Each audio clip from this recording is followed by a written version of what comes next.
Welcome to our channel. Today we how to uninstall GetResponse funnels, full guide step by step clearly. To begin uninstalling GetResponse funnels, log in to your GetResponse account. Once you are logged in, navigate to the dashboard. On the left-hand side menu, locate the Tools section. Under Tools, find and click on Conversion Funnels. A list of your created funnels will appear on the screen. Select the funnel you wish to uninstall by clicking on its name. After selecting the funnel, you will be directed to its settings page. Look for an option labeled Delete Funnel or Remove Funnel on this page. Click on the Delete Funnel option. A confirmation dialog may pop up asking if you are sure you want to delete this funnel. Confirm the deletion by clicking Yes or Confirm. Once confirmed, the funnel will be removed from your account. You can double-check the list of funnels to ensure it has been successfully uninstalled. If you have other funnels to uninstall, repeat the steps for each one.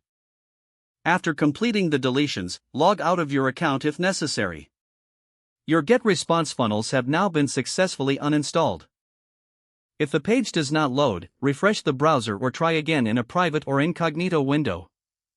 Make sure you are using the correct email address, then retype it carefully to avoid small typos. If your password is not accepted, use the reset option and create a new strong password you can remember. Check your spam folder for verification or security emails, then complete any requested confirmation steps. Enable two-factor authentication if available to improve account security and reduce unauthorized access risk. After signing in, review your profile details so your contact information and settings are accurate and current. If you see an error message, note it down and try again after restarting your device and internet connection. Log out when you finish, especially on shared devices, to keep your account and payment information secure. If the page does not load, refresh the browser or try again in a private or incognito window. Make sure you are using the correct email address, then retype it carefully to avoid small typos. If your password is not accepted, use the reset option and create a new strong password you can remember. Check your spam folder for verification or security emails, then complete any requested confirmation steps. Enable two-factor authentication if available to improve account security and reduce unauthorized access risk.